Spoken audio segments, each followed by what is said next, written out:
My lord. I have gathered all the precious materials in the royal inventory. The wife of the giant chief former chief was bowing directly in front of Ader's throne as she made her report. She was one of the few who was allowed to speak to him, and her tone was flawlessly precise. This, of course, was due to the fact that females had better mastery over language than men whose responsibilities as warriors came first. As the female above all other females in the giant civilization, the chief's wife was particularly more fluent than most. It pleased Ader. Good. I'll check it out soon. Use this opportunity to arrange them based on perceived rarity, so I can have an easier time checking them out later. Understood, my lord. You may leave. Ader dismissed her with a sleight of hand, and she instantly obeyed, scurrying off to complete her order. The giant chief, who was still trapped in suspension above the floors, watched all of this with horror. His wife, the one who had been with him since they were mere children, had now gotten accustomed to calling another man her lord. The pain in his eyes were too brutal to even comprehend, let alone describe. Now then, shall we get to serious matters? Ader cast his gaze towards the three giants who were currently kneeling before him.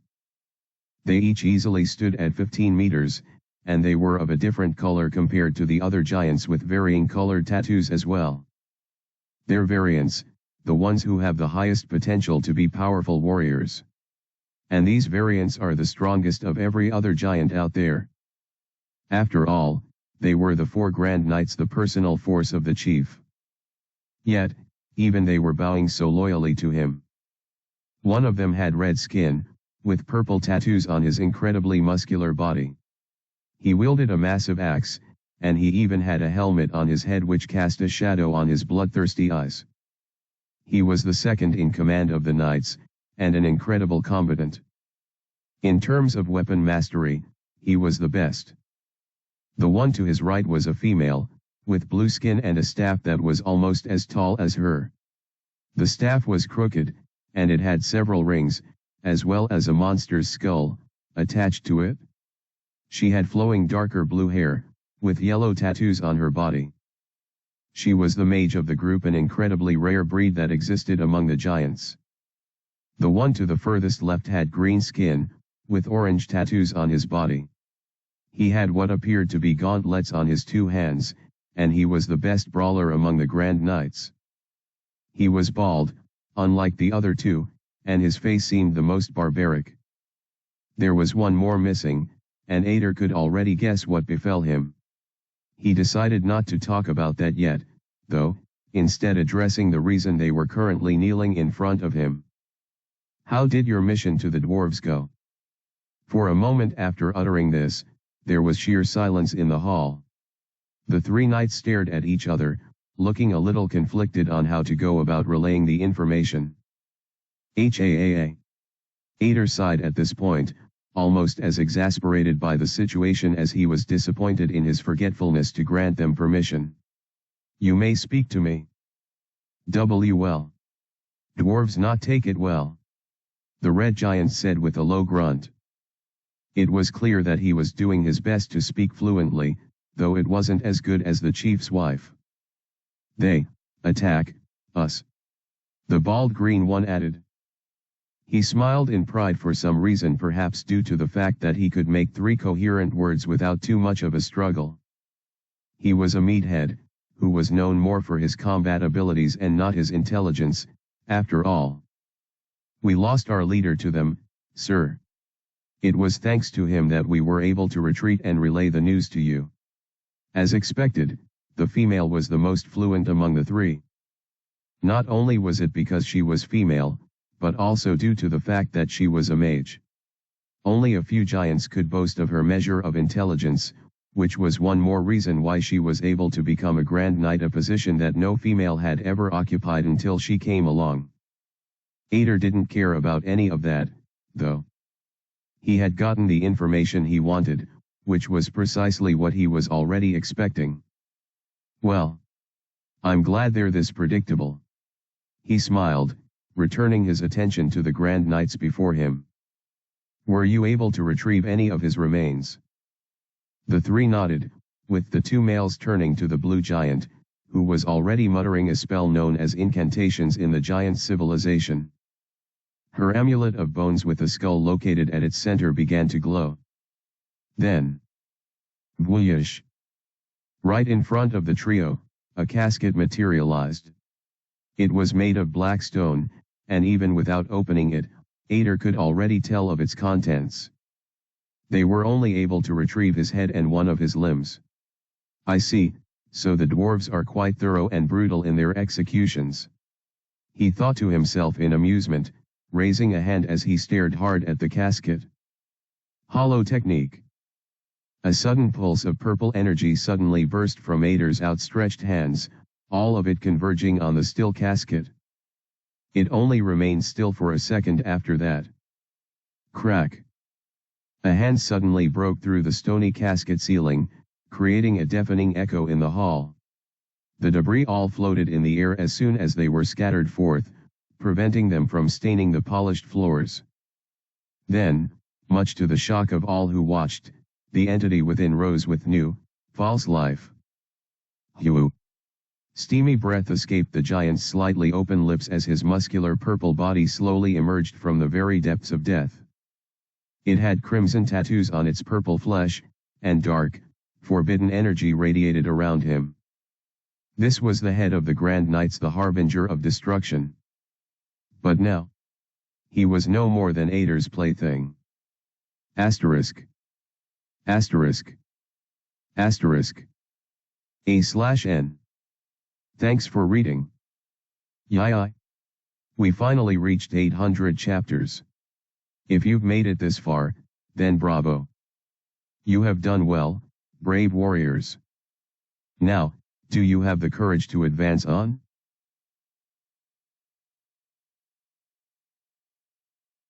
We hail you, Lord. Hail. Hail. Hail. The Grand Knights all bowed before Ader, prostrating themselves even lower than before, as they marveled at his power. None of them had ever seen necromancy before, so they were shocked by the revival of the purple giant. Not only was he alive and breathing, but he seemed even stronger than he had been when he was alive. As he went to join the ranks of the prostrating knights, even more hails echoed within the hall. This was generated by the guard giants, who had silently stood in their posts. None of them could resist the temptation of subservience, though. They displayed total respect and fear. Upon seeing all of this, Ader simply chuckled and raised his head so he could see the agonizing reaction of the giant chief. Much to his expectation, the chief also had the same look in his eyes that the giants had. Horror, and adoration. Were you able to command this much power among your own people, I wonder? Amusement rang in his tone as he looked at the broken leader. I suppose it's about time.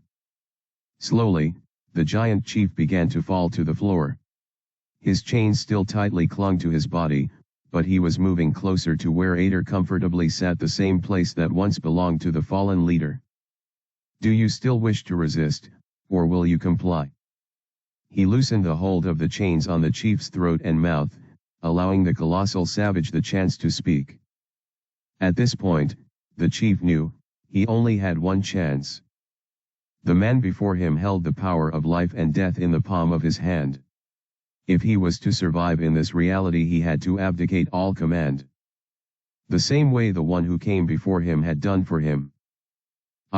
Ready, to comply. Good. Ader nodded, instantly releasing the chain from the chief's entire body. Compliance will be rewarded.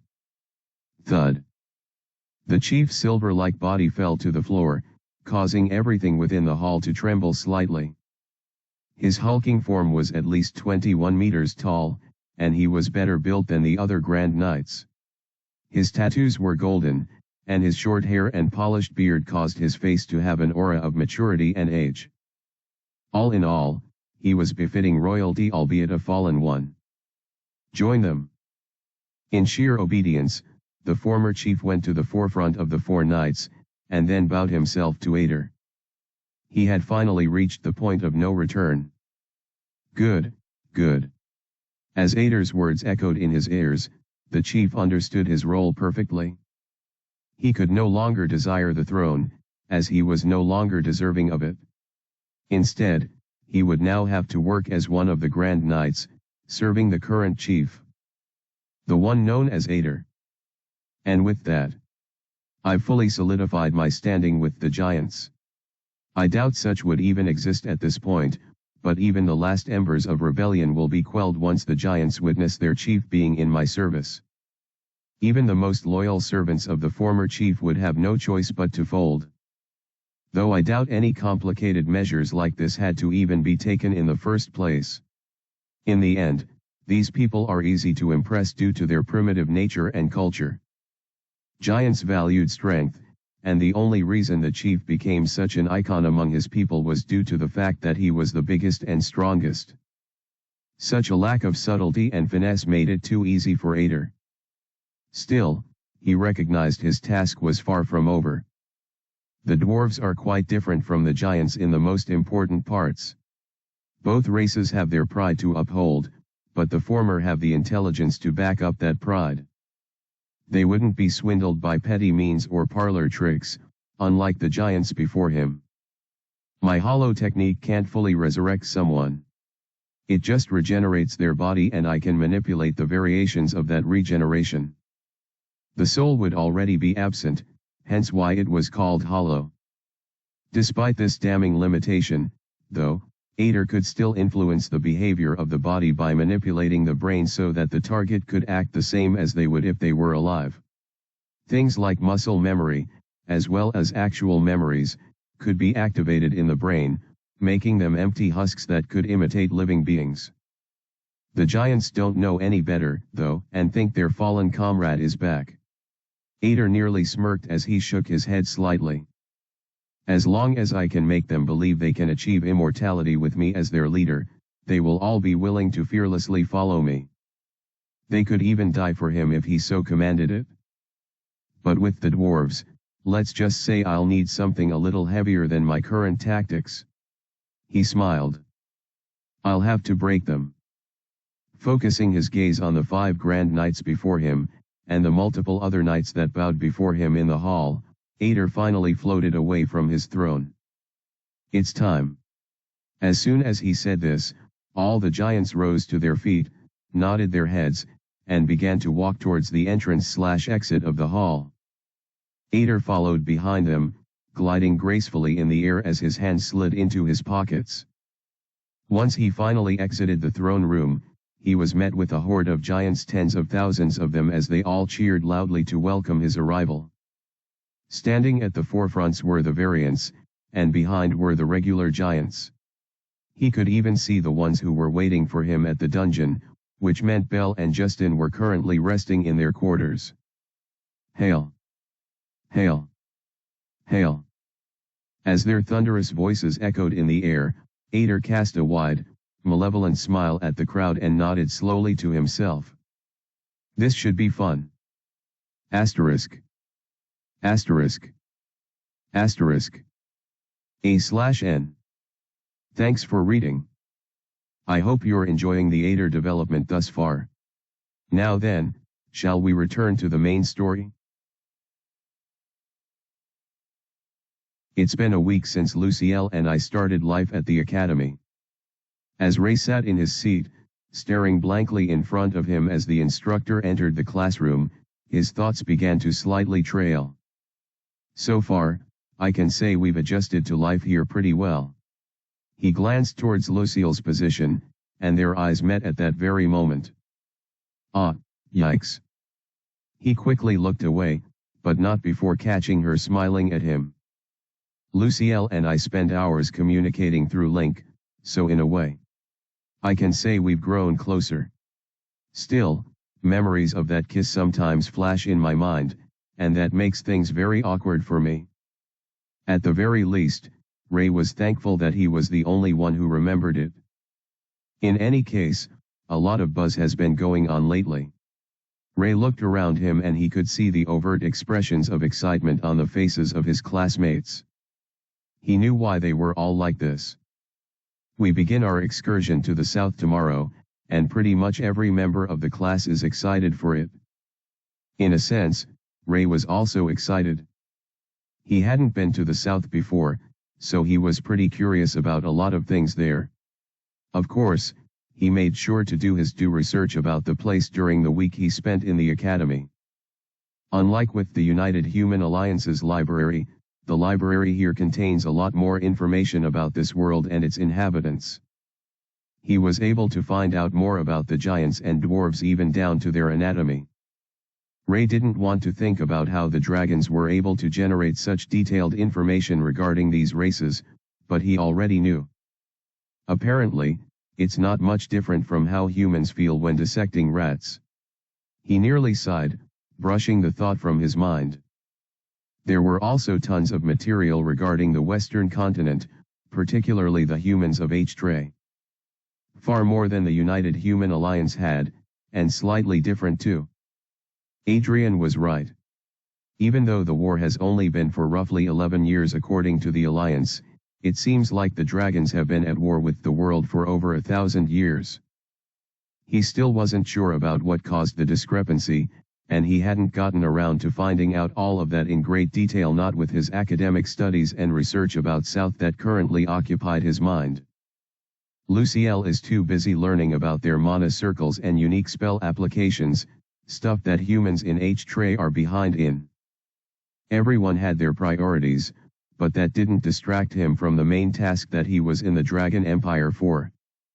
For now, though, let's go along with this. Ceasing his elaborate thoughts on various tangents, Ray decided to focus on the words of instructor Israel. It's important for me to remind you about the relevance of the excursion that you'll all be participating in tomorrow, as well as the protocols involved. The first thing Israel drilled into the minds of every student in the classroom was that this wasn't meant to be just a fun field trip. It was an academic journey, meant to expose the young dragons to the other continents that the Empire was conquering, and the way the military operated. This was meant to instill practical experiences into the budding minds of students, and also make them see the importance of the military to the Empire. Statistical research showed that students were more willing to work hard academically, all in order to be qualified enough to be dispatched into the military, after being exposed to the battlefield at an early age. The more often they were exposed to this, the better. As absurd as all of this information felt to Ray, it reminded him a lot of his school back on Earth, and after spending a week here, the atmosphere was growing on him. So remember to learn as much as you can from this excursion. Yes, you're going to have tons of fun, including actually killing a few enemies yourself, as well as being involved in their dissection and torture, but remember that it's more than just the fun.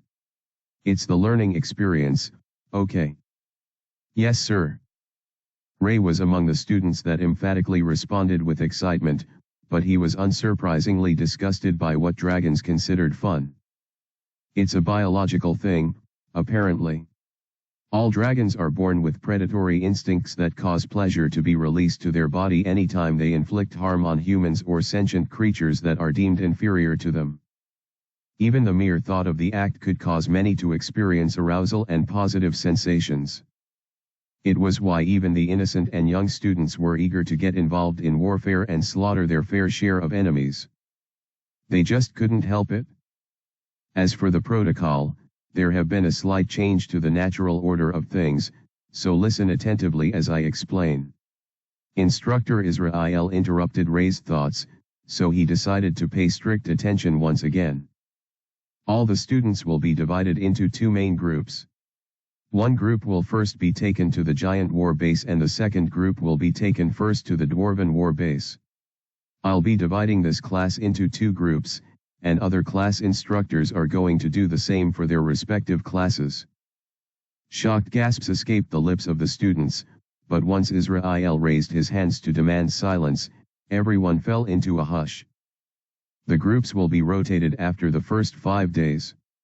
So, after 5 days, the first group will go to the dwarven war base, and the second group will be taken to the giant war base. The rationale behind this is to prevent overcrowding in the camps we'll be occupying, since they aren't built to handle students from all three stages at once. Once he was done explaining, the students all leaked a sigh of relief and smiled. The arrangement was fair.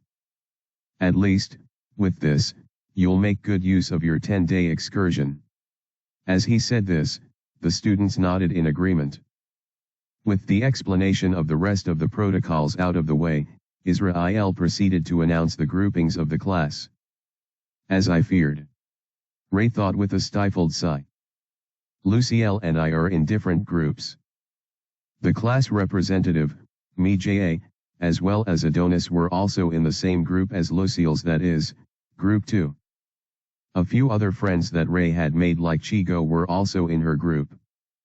As for his group, he had Moracho, Lou FFA, Gorge, Cyndy the female twin and a couple other oddballs with him.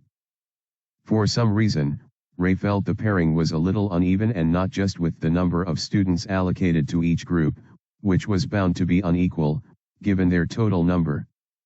Most of the competent ones are in Lucille's group. But, oh well, this is just an excursion anyway. The twin siblings made a racket to be together, but Israel shut them down and told them that they would have to bear with it for 10 days. For some reason, that brought Ray all the satisfaction he needed. Asterisk. Asterisk. Asterisk. A/N. Thanks for reading. Who's excited for the excursion? This is going to be epic. I hope. You can also check your devices for the groupings of the other classes and stages. The moment instructor Israel said this, Ray picked up his tablet. The device was very similar to what Ray was familiar with on Earth, though there were a few differences. Still, he was able to get completely accustomed to it within a week, so he could navigate his way through practically every facet of the interface. He already had a name and face in mind, and he didn't hesitate to begin his search on the group listings. What group are you in? Adrian. After spending just a few seconds scouring the general roster, he found Adrian's name printed among the others. It was easy to find his name in particular, since it was the only one written and pronounced differently. Regardless, Ray was relieved once he saw it. You're in my group. This is perfect. He smiled, satisfied with at least one thing about the groupings. I'm still a little concerned about Lucille, but I'll just make sure I remain in constant communication with her throughout the next 10 days. He also planned to keep a very close eye on Adrian. Then, as for him, he cast his eyes on Adonis, who was busy facing the instructor, giving the class his full attention.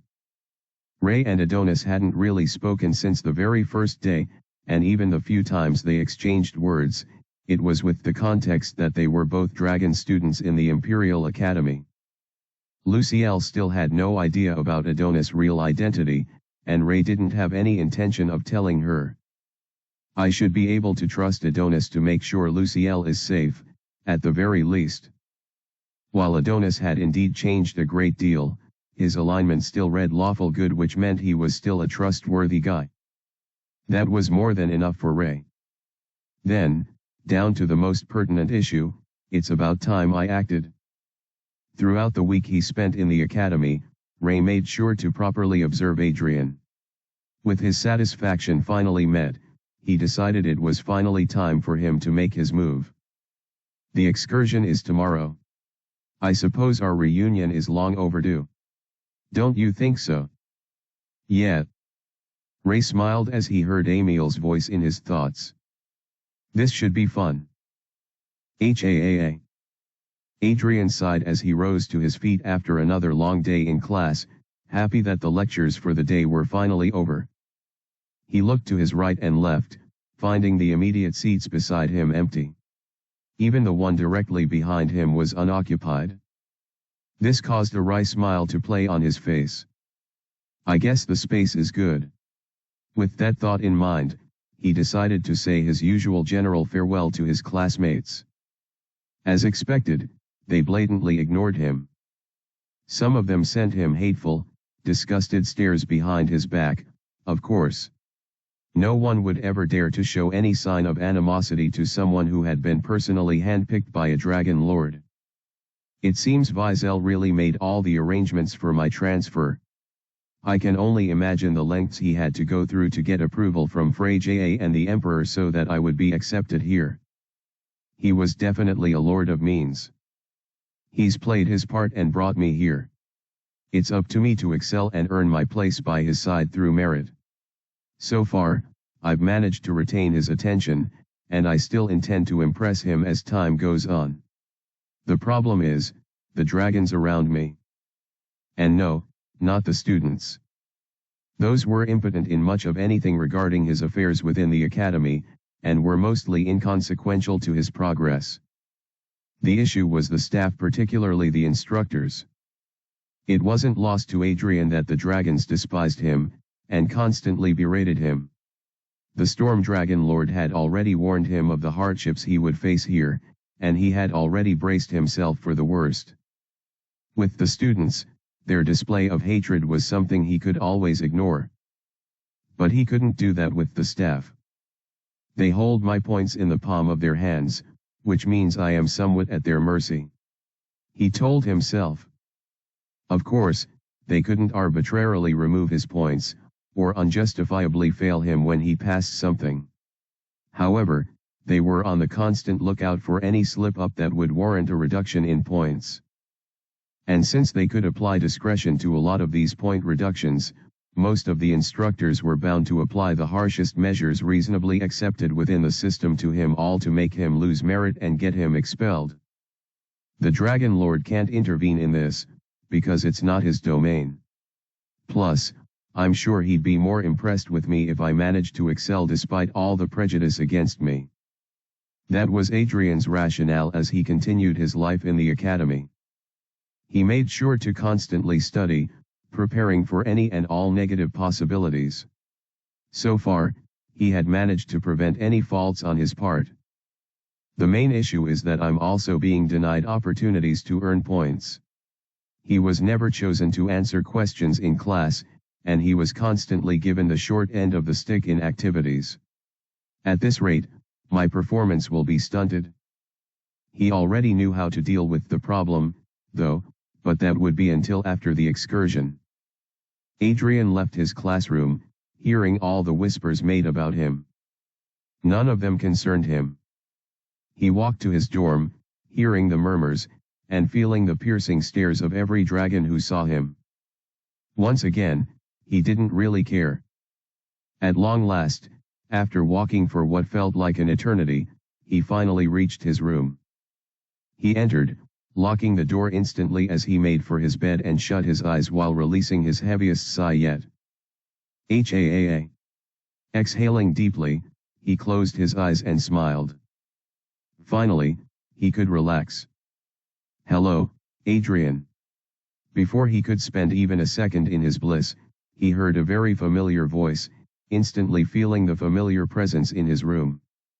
He turned to his side, witnessing the presence seated on his chair as he stared at him. It was Ray. Asterisk. Asterisk. Asterisk. A/N. Thanks for reading. End of Day 2 mass release. Hope you enjoyed the chapters.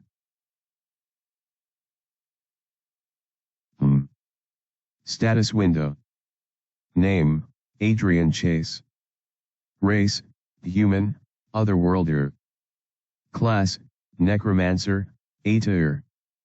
Level, 100, 23.9% EXP. Life force, 50, plus 3000, plus 4,000. Mana level, 150, plus 5000, 4000. Combat ability, 100, plus 4500, 4000.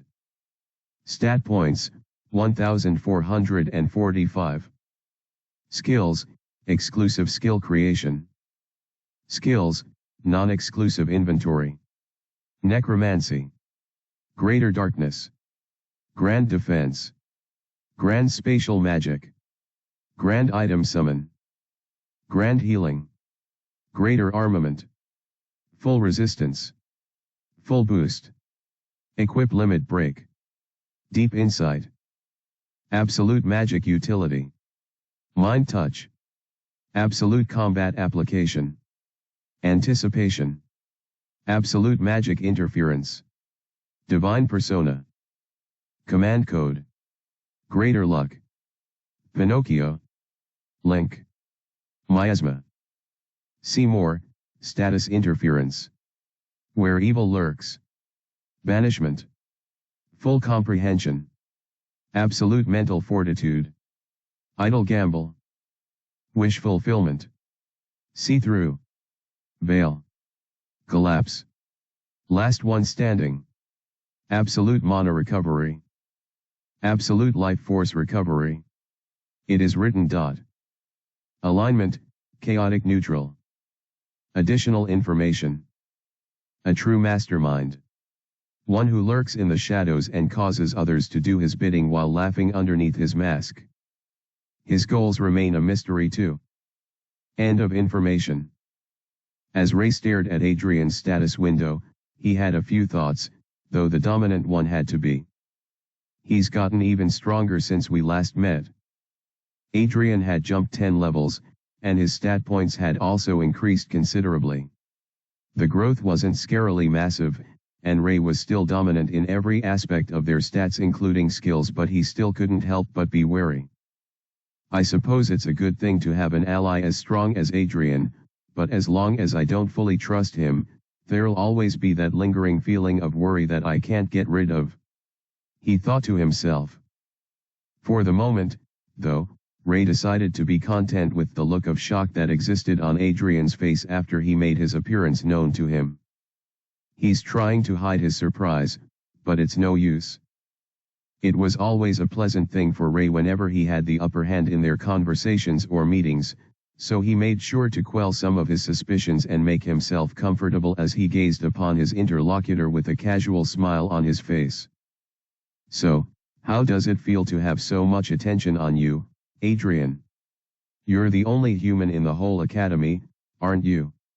The humorous tone he used caused the slight tension in the air to dissolve, and the two managed to leak out a few chuckles as a result. Well, let's just say it's slightly annoying and uncomfortable. Ray laughed a little more after hearing this. Of course, it would be. For a mastermind that likes to stay in the shadows, this isn't your style, is it? Yeah, but my current situation is understandable, as well as necessary.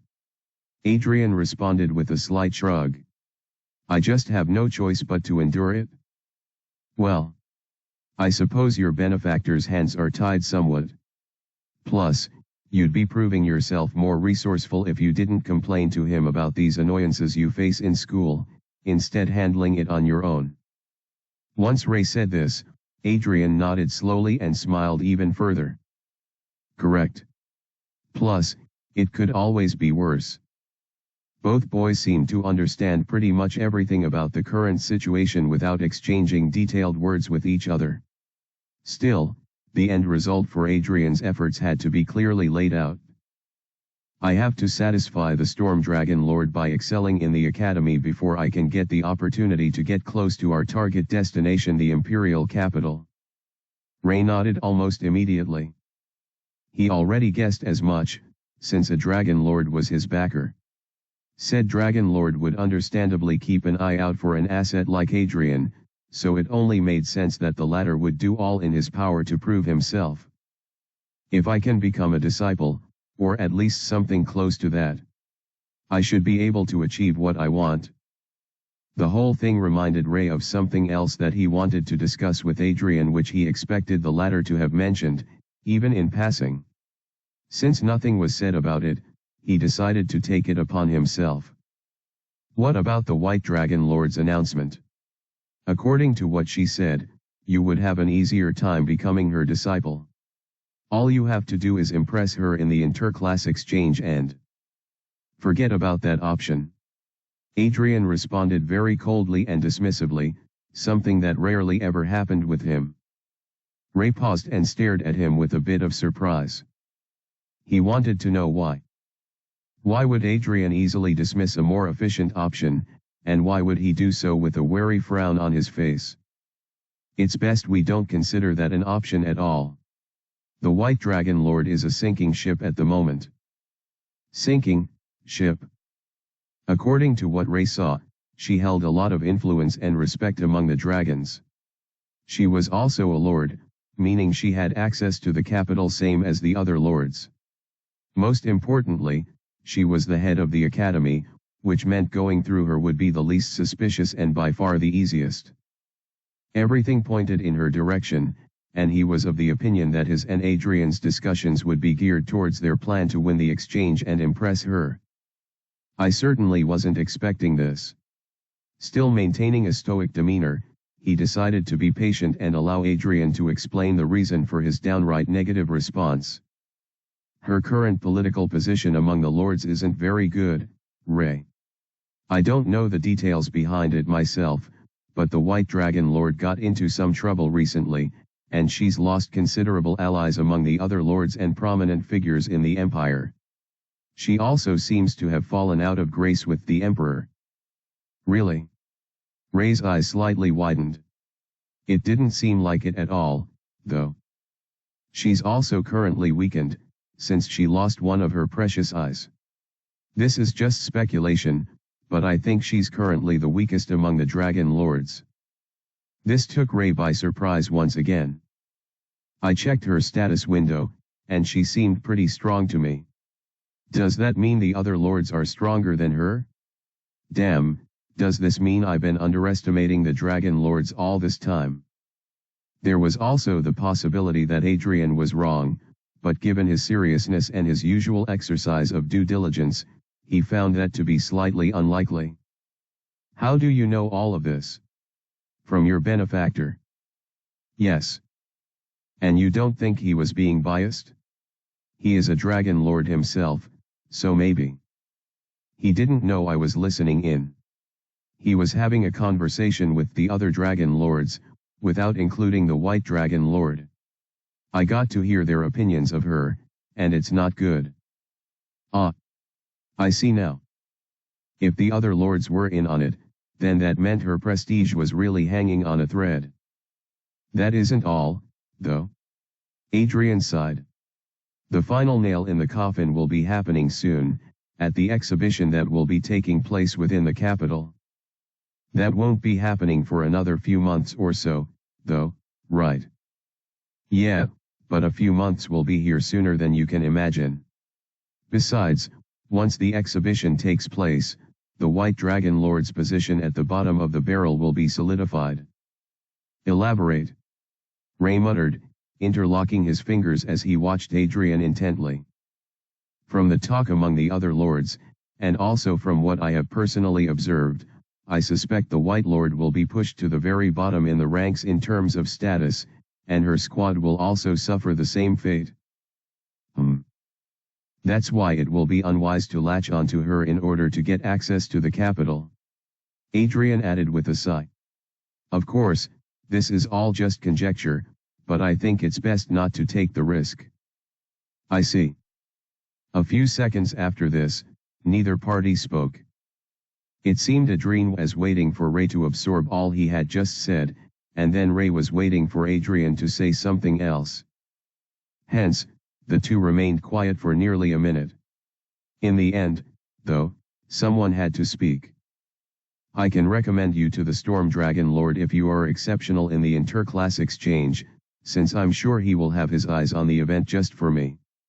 Adrian spoke with a slightly deflated sigh. If you manage to impress him, he can also take you under his wing. The two of us can use this opportunity to latch onto him, and we will both have early connections to the capital without waiting for the third-year internship. This was the most solid plan that could emerge from the discussion, and while it meant Ray would have to go out of his way to gain the attention of the Storm Dragon, it granted their ultimate plan additional security. They would also be able to achieve their goals earlier than previously projected. Asterisk. Asterisk. Asterisk. A/N. Thanks for reading. Apologies for yesterday. Due to the blackout, mass release for today is also compromised. I understand his plan. It makes a lot of sense, but... As Ray finished processing everything he had just received, including the repercussions he would have on his own goals, and the variables around him, he couldn't help but reach an unsavory conclusion. It won't work. Adrian wasn't aware of the involvement of Adonis or Luciel in the academy, which meant his plan didn't accommodate the latter. Maybe he knows, but he just decided not to mention it to me. Since it could be that way, I probably shouldn't say anything until I can properly confirm what he knows and what he doesn't. There was still time until the interclass exchange anyway. I could always make my decision during or after the excursion. That's the safest approach I can have right now. You seem a bit iffy about the plan, so why not take some time to think about it? Adrian interrupted Ray's thoughts with the same conclusion he already had in mind, causing him to smile to himself. I think I'll do just that.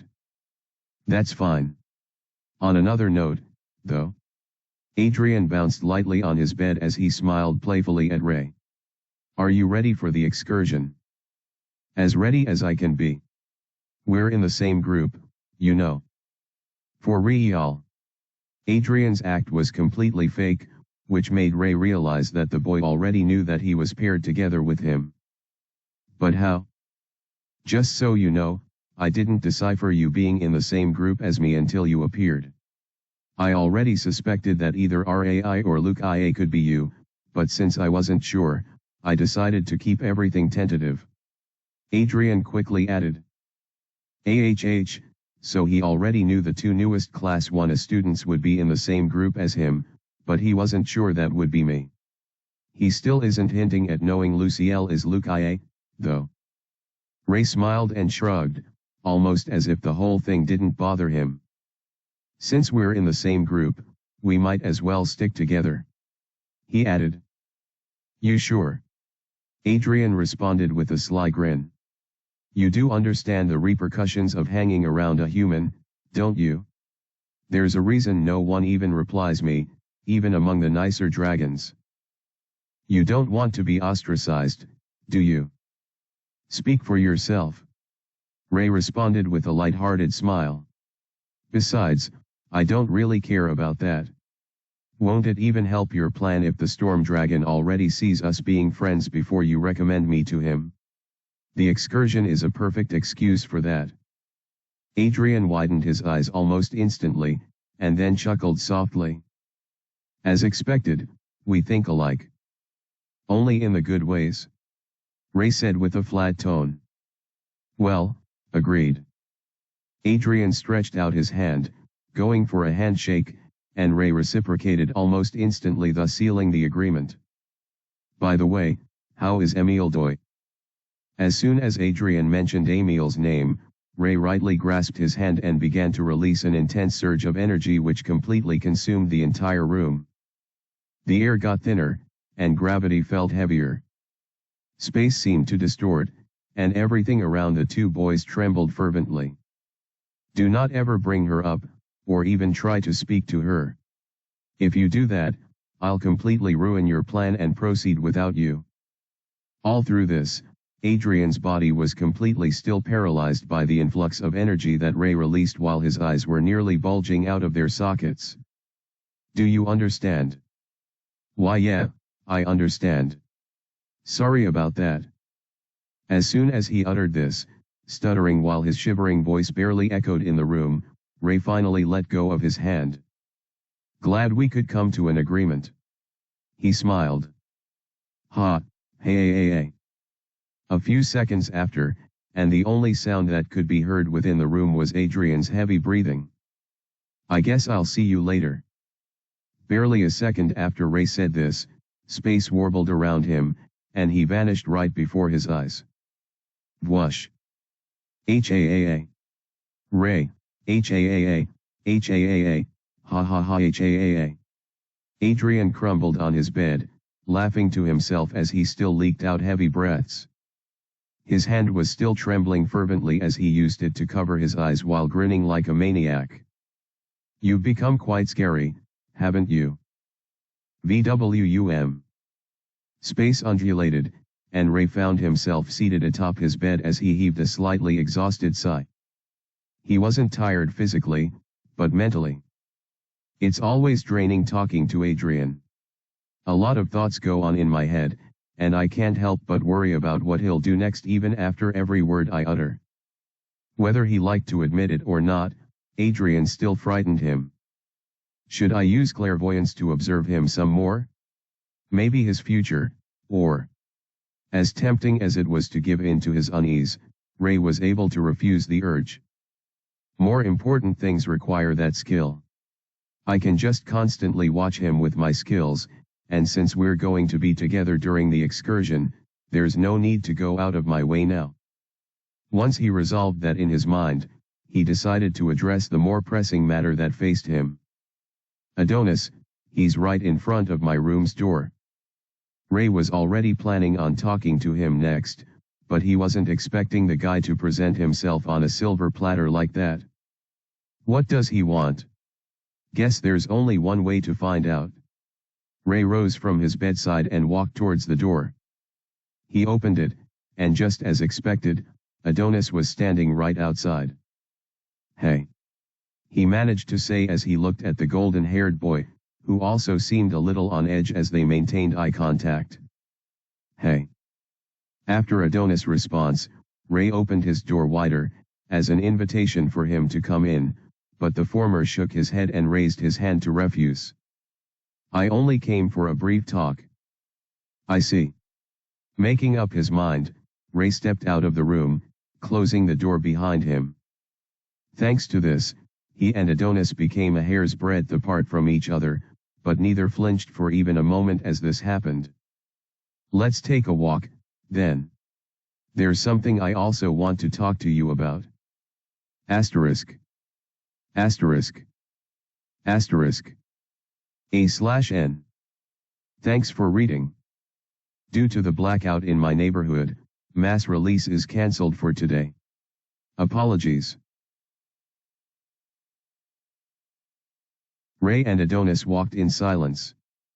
The Imperial Academy grounds were very large even if it was just the section for the basic stages. Hectares upon hectares of land spread out for multifarious purposes, so it caused everything to feel breezy and unadjusted. Dragons could always fly too, so the distance wasn't particularly a bother. Ray had hoped to take advantage of this long distance, and guide their path towards a restaurant partly because he wanted to eat, but also because he hoped he and Adonis could eat together, but so far, it seemed to have worked to his detriment. For minutes, neither he nor Adonis had said anything. Finally resolved to break the seemingly unending awkwardness, Ray decided to stop overthinking and overanalyzing. He simply had to take the bull by the horns and ask. "I know what you want to tell me." Adonis' gentle, steady voice oozed into the air, easily breaking the deafening silence between the two. "You want to ask me to take care of Lucielle, don't you? She and I are in the same group, after all." As Adonis said this, the evening winds caused his golden hair to dance. His narrowed eyes caught Ray staring at him, and he had a look of resolve on his face unbefitting of what was supposed to be a casual atmosphere. "Yeah." Ray finally spoke. "Well, that goes without saying.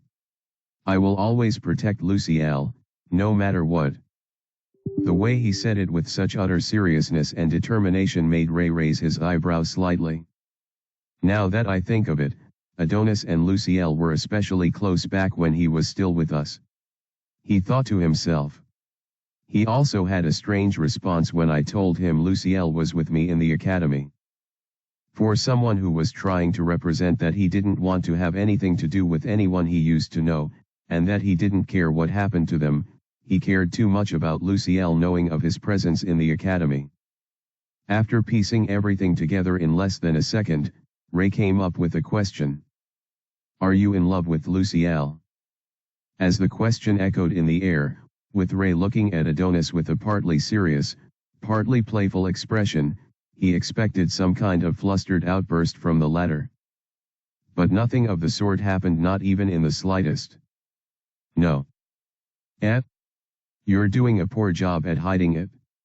Ray tried to press on, even though he thought Adonis' acting was flawless. Hide what? I don't have those kinds of feelings for her. Hee, sure you don't. At this point, Ray was giving Adonis light jabs with his elbow, even raising his eyebrows several times, just to find a crack, a slight chink in Adonis' armor he could exploit. However, Adonis remained steadfast in his answer. Ha! You wouldn't understand. You can't understand it, Ray. After being relentlessly pressed on the issue, Adonis finally let out a slightly annoyed sigh. Ray backed off a little, but it didn't seem like Adonis was upset by the whole thing. It was just a way to lighten the mood, to begin with. I simply look up to her a lot. She is someone I deeply respect, someone I adore, just not as a lover. Ray didn't understand where these complicated perceptions of Lucielle came from. He already knew she was a much deeper person than she liked to represent, but not to the point where Adonis would see her in such a light. They were close, so she probably showed some of her deeper sides to him. Ray told himself. From what I can see, she's impressive in many regards. Her magic expertise especially is. It's not just magic. Adonis raised his voice slightly as he interjected, another exasperated sigh escaping his lips. She's someone who has lived with a lot of pain, Ray. She holds severe trauma, and I'm sure she constantly suffers with the burdens she has to carry. No doubt her pain has been elevated with her being here. But, even with everything, she's strong enough to move forward. She sees potential in others, even when they don't see it in themselves, and she rewards eagerness to learn with, look at me rambling. Ray was smiling throughout Adonis' long rant about how amazing the Grand Mage was, refusing to interrupt him gushing over her. I didn't know he saw her in such a deep regard. His smile widened even more when he considered how Adonis had been telling the truth from the start. It was obvious. I guess I don't really understand, but I can tell you one thing for sure. Ray patted Adonis on his shoulder as he said this. Lucielle most definitely respects you a lot too. The few times I spoke to her about you, she didn't run out of praises for you. She really does see you in an incredible light, and not just for your power. Your personality, your unyielding spirit, your resolve, your kindness. Adonis said nothing. He just stood there, frozen, even as Ray removed his hand from his shoulder. I also feel the same as her. I respect you a lot, Adonis. I've grown to understand and respect you a lot more. And this further proves how much you're hurting everyone by willfully abandoning us. We need you, Adonis. Lucielle needs you. I need you. You don't understand, Ray. Adonis closed his eyes and shook his head slowly. Then make me understand. I can't. Don't you get it? If I could, I would, but I can't. But, while I won't be able to tell you what I am up to, it is for the benefit of everyone. At this point, Ray was desperate. He didn't know why, but he could see the vestiges of the old Adonis in front of him. Maybe I should tell him about my plan too. Perhaps we could even collaborate. We could blend our respective plans together, and, who knows, it could be perfect. Ray was probably being too hopeful, but if there was a chance that it could bring Adonis back to everyone, then wasn't it worth a try? Adonis, why don't we? No. There is no we, Ray. Adonis quickly shut him down before he could even say any more. I have to do what I plan to do alone. Adonis. Adonis' expression had completely changed from the vulnerable side he had shown just a few seconds ago. He had a rather harsh vibe now, and he was deeply glaring at Ray. Everyone else will simply hold me back. He whispered. Do you understand, Ray? Ray's eyes were wide as he took everything in. Yeah. I understand. He finally understood that Adonis had changed from the person he knew and respected.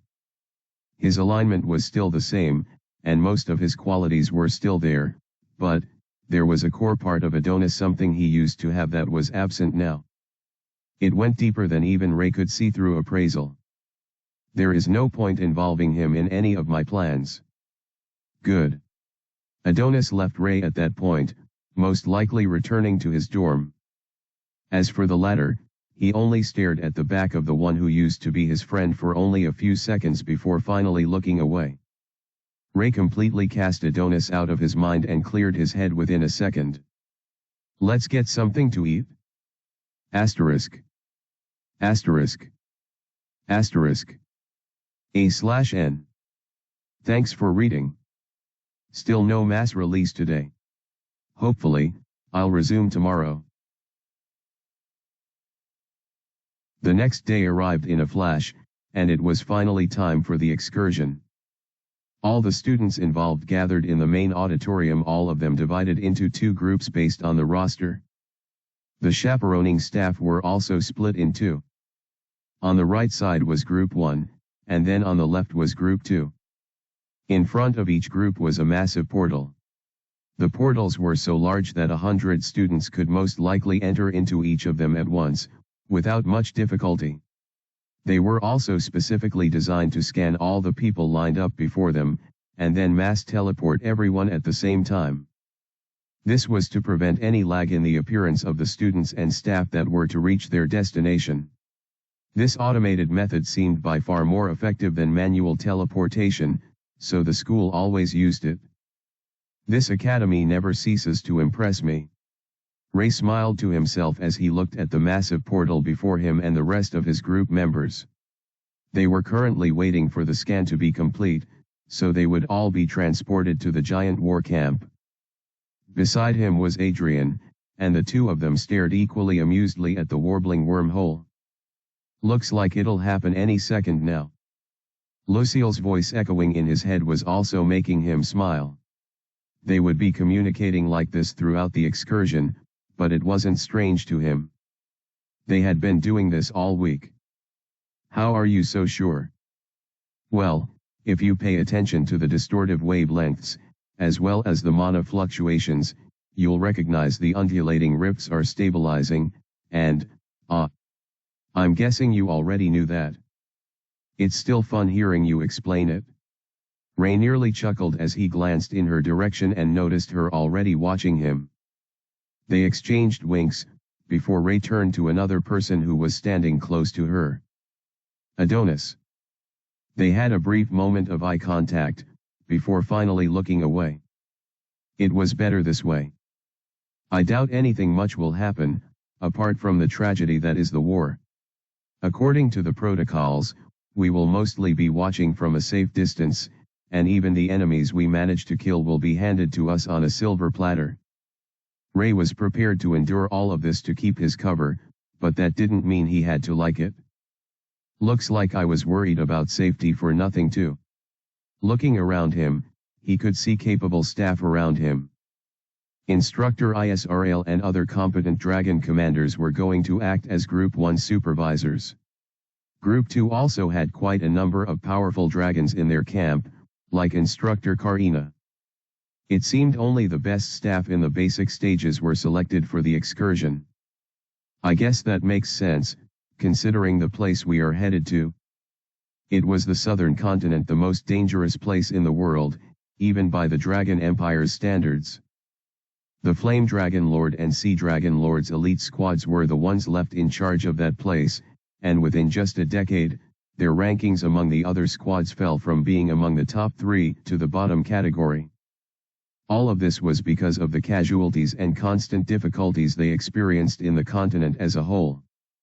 As for the previously weakest squad, belonging to the Forest Dragon Lord, it became the current 4th strongest thanks to being assigned to the western continent. Humans were the easiest to deal with, hence it was easy to be promoted and recognized for their valiant deeds. The opposite was the case for the Flame Dragon Lord's squad, as well as that of the Sea Dragon Lord. Still, they're recognized as highly capable squads. They've been holding the fort for so long, and they've recently subdued the opposition to the point where it's safe for students to come to the camp for a field trip. Ray didn't expect anything remotely eventful to occur in the slightest. Just so I wouldn't be caught off guard, I already spoke to Ader.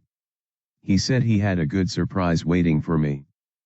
While he had initially expected some sort of chaos, the mere fact that so many students were being teleported to the camp meant the respective zones had been designated as safe. It was highly doubtful that Ader could pull something as drastic as he initially feared. I wanted him to tell me what it was, but he was so insistent that I see it for myself. Well, let's keep expectations low and hope for the best.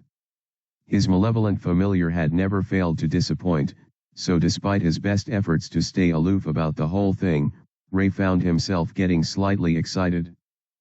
Well, only one way to find out. ZZZTTTTTZZZZ. The portals were finally ready and fully operational, so Ray simply turned to Adrian, the two of them smiling as they braced for impact. Vwuum. AHH. Lucielle felt an electrifying sensation the moment the spatial energy swept around her, flooding the space where she as well as all the other students and staff stood. In the blink of an eye, everything around her warped, and she found herself being pulled into something, or somewhere. She closed her eyes to fully capture that feeling, embracing the warmth and power. A second later, and she and everyone else arrived at their destination. Lucielle inhaled, expecting the smell of fresh air mixed with the rustic odor of battle. However, what greeted her was neither. An overpowering stench of death instantly filled her lungs the moment she breathed in, coupled with thick smoke that felt like putrid incense. What? She instantly opened her eyes, right as the yells and shrieks of the students around erupted like a terrible storm. And for good reason. What filled Lucille's eyes as she captured her surroundings was nothing like the pictures and video recordings she was shown prior to their arrival. A deserted camp surrounded her and the rest of the students. It was completely destroyed, with nothing but debris and plumes of smoke in sight for miles. Ah, and something else. What the hell? Lucille's eyes widened even further as she saw silhouettes approaching them from all directions.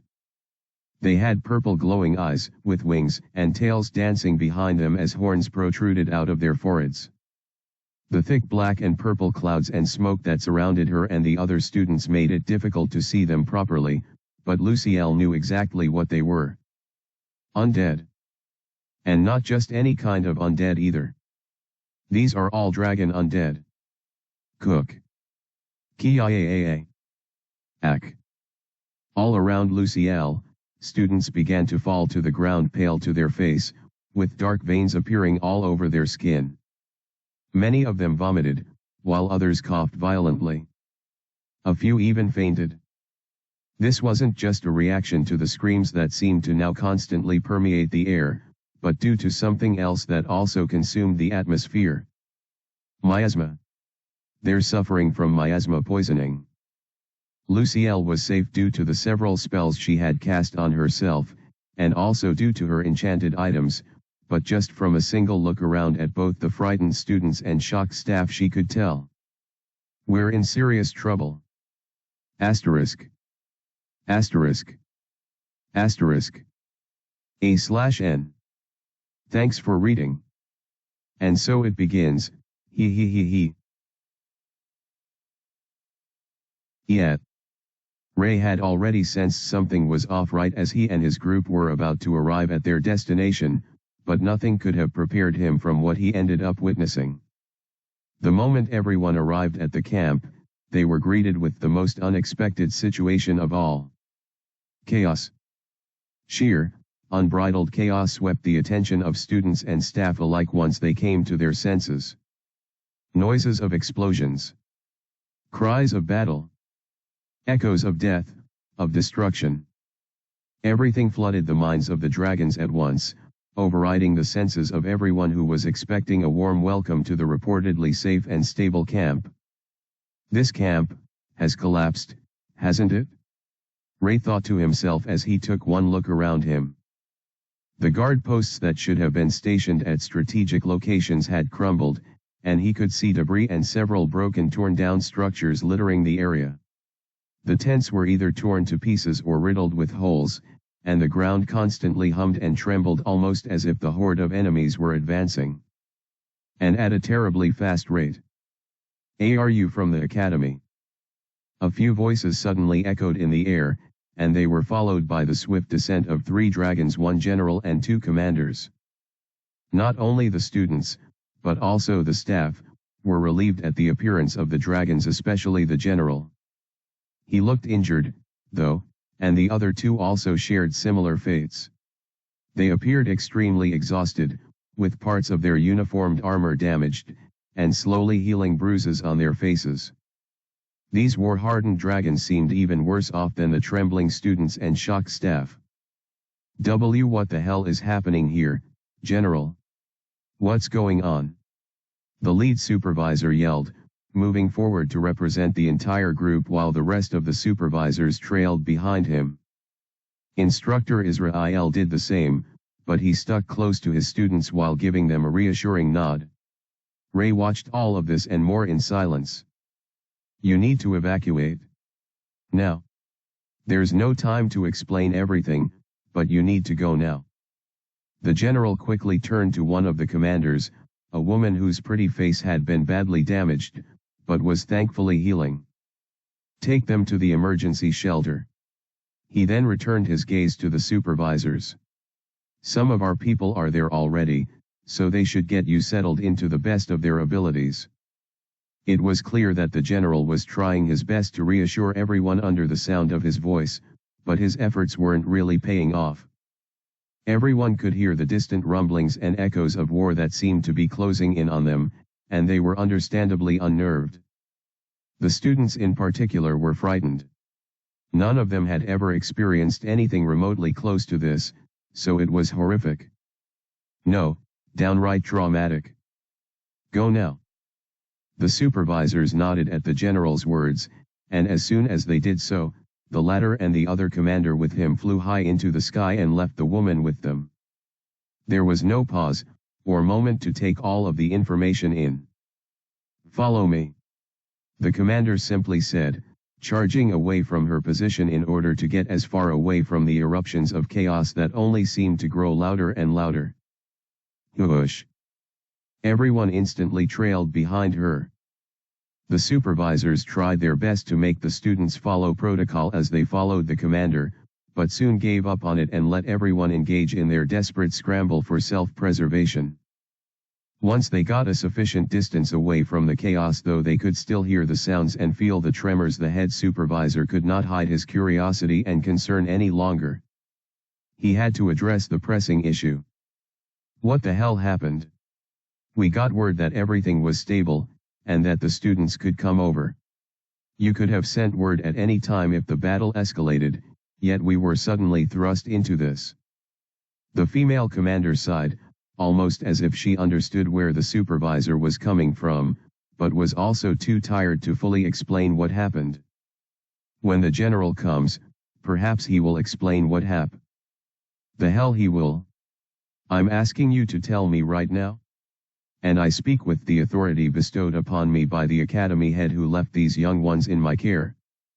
As soon as she heard these words, the commander became a little less defiant.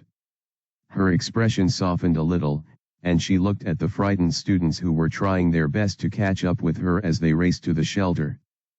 "The thing is, all of this started just yesterday, right after we sent word to the academy regarding our status," she mumbled. "Back then, everything seemed perfectly fine. We could never have expected things to escalate to this level. The word that was sent to the academy was to confirm the availability of the facilities that the students would be using once they arrived at the camp. Everything was already prepared, from their meals, to their shelter, and also the list of activities they would be participating in. It was all set. But, suddenly, the war escalated to an absurd degree. It surprised all of us, and we couldn't handle the shocking assaults they made on us. There was tense silence as everyone took in the bitter facts. We failed to contain their surprise attacks, and they managed to advance to our base. They've conquered the main base, and they are soon going to conquer the rear, the area where you all appeared in. You could have tried to contact us. Told us to abort the communication has been jammed. Same with spatial magic. We hoped you all wouldn't show due to the spatial interference. Damn it. But you had everything under control, didn't you? The head supervisor grumbled. How could you let it spiral out of control like this? The commander bit her lip as she hid her glare from the man.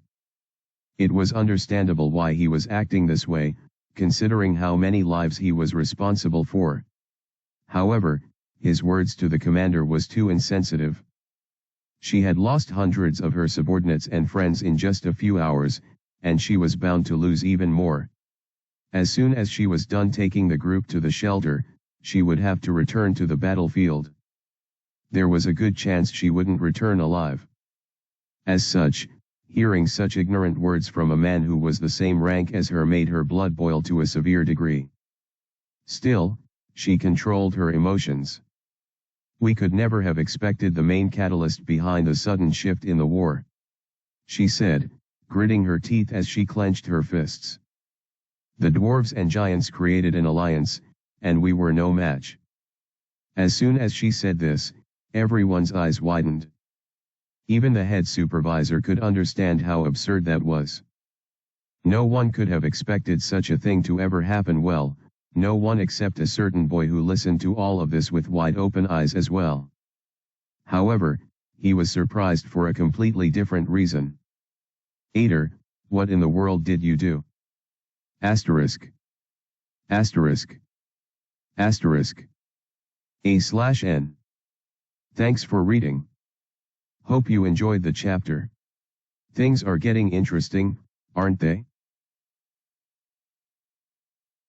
A few days ago. Now then, shall we begin the meeting? A group of short, human-looking men gathered together in a large room. They had seats that circle around a table, and their stern faces as they went through the process of standing, and then seating in order to commence the discourse showed just how serious this was. This was the gathering of the Senate leaders of the Dwarven Republic, and all of the burly, well-built men were representatives of the people of their civilization. As such, engaging in sessions like this was imperative. The council hall of the Dwarven leaders was a grand chamber that stood at the very top of the Senate Tower, a testament to the skill and artistry of Dwarven craftsmanship. The walls, smooth and cold to the touch, were adorned with intricate carvings. Each carving was a masterpiece, painstakingly chiseled to perfection, and seemed to come alive in the flickering light of the braziers that lined the hall. Massive stone pillars, their surfaces etched with glowing runes of power and protection, rose majestically to support a vaulted ceiling. This ceiling was a marvel in itself, encrusted with glittering gem sapphires, rubies, emeralds that reflected the warm light, casting a mesmerizing array of colors across the room. The gems had been placed with such precision that they formed constellations. An impressive artistic choice. In the center of the hall stood the long, polished granite table, its surface so smooth it appeared almost liquid. Around this table, the dwarves present were now seated in their respective high-backed chairs crafted from dark oak, inlaid with silver and gold. Each chair was unique, representing the lineage and office of its occupant. They weren't the only unique sights, though. Each of the dwarven leaders were dressed differently, and they looked different too. The 12 men were different in everything, except their height. All of them were no more than 4 feet tall. While one of the dwarven leaders was clad in what appeared to be rich furs, another was donning a finely wrought armor. Another hardly had anything on, save for his singlets and trousers, and one was dressed in modern wear. Each had their quirks, but they were all bearded old men who had slight potbellies and muscular builds, a feature that was peculiar to their race along with the short height they were known for. Distinguished ones, I will be leading today's proceedings, per the roster. One of the dwarves rose to his feet once everyone was settled and waiting in silence. He was dressed rather expensively, exuded an air of authority and luxury. His beard, long and meticulously braided, bore beads and rings signifying his status and deeds. This was Councilman Finn, one of the long-lasting members of the Senate. Thanks to occupying this position for over 100 years, he had amassed quite a sizable amount of wealth for himself and his family, keeping his belly ever so full, while his other companions could not compare to his fat and healthy appearance. Many suspected he was guilty of some kind of corruption, but none of them could bring forth any evidence to back up this claim. In the end, they all had to assume he was very good at playing the game of politics and getting the votes of the dwarves that kept supporting him. None of that mattered now, though. At the present moment, the topic for discussion was one that involved a more straightforward analysis of both themselves and the opposition that they recognized. This was about warfare. Councilman Cage, can you tell us how things are faring in the northwestern battlefront? That's the sector you're in charge of, correct? No one understood why he asked for confirmation, despite everyone in the room already recognizing it, but they all ignored it. Every member of the Senate had a sector that they governed, which made everything that happened there their responsibility. Of course, they could always request aid in their respective areas if there was a need for it. However, since sufficient resources would already be given to each sector per the agreed-upon budget, this rarely happened. Still, since they were a council, all of them had to gather together to discuss the pertinent issues affecting each sector, particularly the ones dealing with warfare. The war is currently at a stalemate.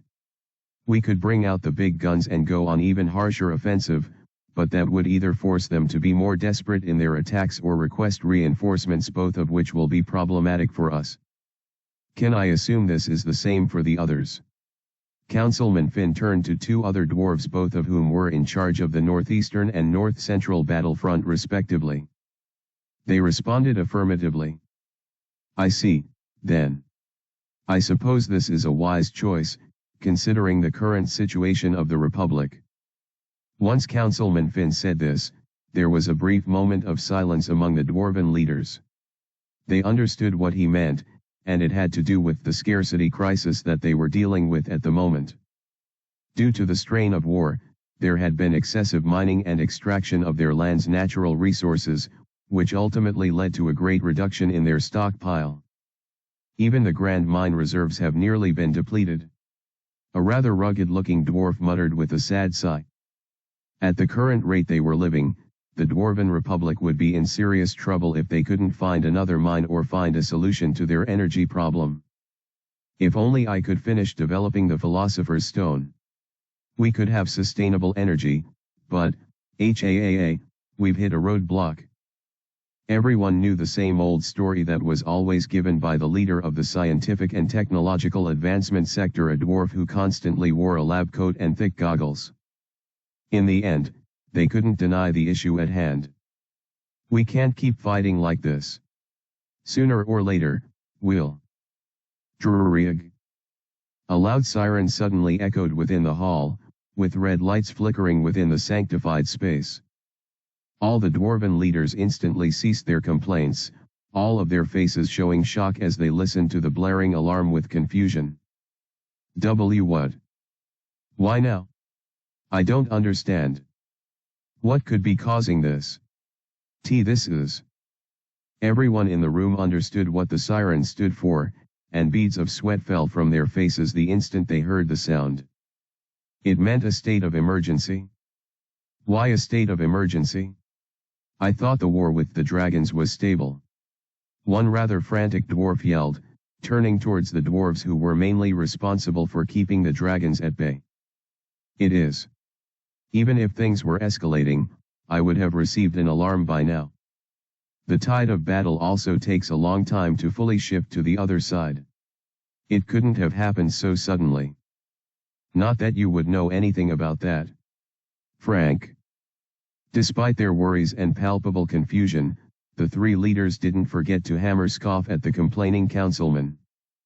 Unlike them, he had the simple task of handling the West Battlefront sector, a job that was so easy that he usually spent most of his time engaging in leisurely activities in his office. It involved dealing with the occasional attacks of the giants. Whoosh! Only a few seconds after the alarm blared, a dwarf appeared before the council, his body looking far slimmer and more muscular than the leaders, who were staring at each other with panicky expressions. Once this dwarf appeared, they all turned to him, frantic for answers. What the hell is going on, Captain Servos? Why yet? This state of emergency, what exactly caused it? Are the dragons?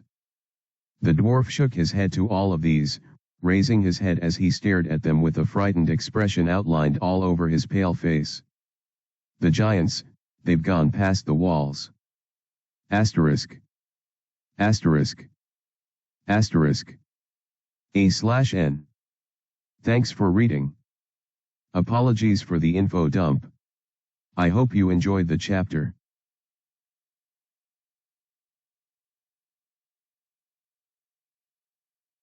What the hell are you talking about? According to the words of the captain before them, the giants had broken past the walls, something they had never been able to do for over a century now. That's impossible. The wall is 60 meters high.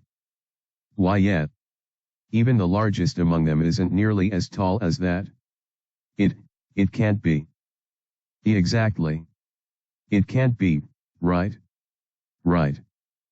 As the timid of the dwarven leaders panicked even more, staring at each other for ways to deny the reality of the situation, the more capable leaders, especially Councilman Finn, decided to address the issue head-on. How did they manage to do that? What happened to the fort? It's supposed to take care of the occasional giant invasion. Everyone glanced at Councilman Frank, who was in charge of that sector. Many thoughts went into their mind at that moment. All the leaders knew he had grown very lazy at his job due to the easy nature of it, but now that it was his weak link that caused the state of emergency, there was palpable tension directed towards him. I did my job well. Last I checked, everything functioned perfectly well. The fort should be.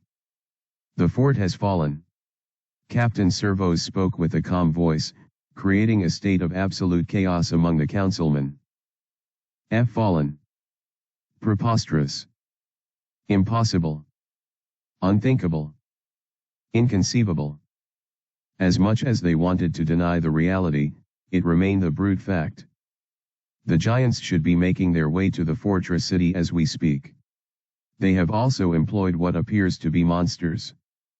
Monsters? Giants and monsters working together? Do my ears deceive me? They managed to tame those savage creatures. Those giants are savage themselves. Surely, they have no concept of taming. So, the fort fell to the combined might of the giants and monsters? This means it's not my fault, right? The monsters were the unknown variable. Councilman Frank said, trying his best to give an excuse for his sector's failure. There's no way the walls or fort could have predicted that. We weren't equipped to handle. Shut it, Frank. Councilman Finn said with a sigh, glaring at him and the other loud and panicky dwarves around him. They were acting more like children than the seasoned adults that they were. Thankfully, the councilman's imposing tone and terrible mood was passed across to every single dwarf in the room, so they all fell silent. You, tell us the details, Captain Servos. His voice was the only one that rang in the hall, and it was directed at the man before him. How did the fort fall? What details could you salvage from the footage? Servos worked at monitoring and communications, and it was his duty to report any suspicious or dangerous activities recorded by their advanced security systems to higher UPS. One of his subordinates must have briefed him regarding the events that happened in the fort before it fell, which prompted the state of emergency, and his immediate report to the Senate. As such, they had to hear the details from his lips. What really happened? I have a hard time saying it, since it's still difficult for me to accept it as well. But. Captain Servos stuttered, beads of sweat on his face as he addressed the most powerful dwarves in the Republic. The fort fell barely an hour into their invasion. An hour. At this point, even Councilman Finn nearly lost his composure. However, he swallowed the information he received and strengthened his heart and mind so he could hear more. Even if the other dwarven leaders were losing their marbles, he had to stay rational and dependable at all times. It was this quality of his that had earned him continuous office for the several decades he had been in power. Back then, the giant threat had just been quelled, and our republic ushered in a new era of peace and prosperity. I took advantage of the stability back then to enter into office, and I've solidified my position in the Senate ever since. He couldn't allow himself to get carried away now. If he carefully took in the information, analyzed its contents, and proffered a solution, wouldn't it be possible that he would be elevated even further in his social standing? Maybe, just maybe, he could finally push the bill for presidency, and win the elections by a landslide. If that happened, then all of this could be a blessing in disguise. The walls were constructed with water attribute runes, and the weapons of the fort were specifically water-based. As Captain Servos said this, Councilman Finn nodded. He understood all of this. Due to how predictable the giants were, and how troublesome the dragons had become in the war, the dwarves had found it more efficient to use solidified water walls through runes and focused mostly on water-based weapons since that was the weakness of giants. We focused our more powerful technologies on the dragons, and it appeared to be the right choice for all this time. However, the giants managed to get over that weakness by using the monsters in the front lines. They protected them from the water and led the way, while the giants made counterattacks. Due to this process, our fortified defenses could not hold up at all. I see. As much as he tried to hide it, Councilman Finn was puzzled, and rightly so. What a simple, but scary strategy. The giants I know aren't intelligent enough to come up with this, though. Have they been evolving faster than we expected? Were their occasional attacks just a way to throw us off their scent and cause us to underestimate them? So many thoughts went on in the councilman's thoughts, and he feared he wouldn't be able to piece them all together. Since the fort has now fallen, the next major destination is our fortress city. Have you ensured to evacuate everyone that stands between us and the fallen fort?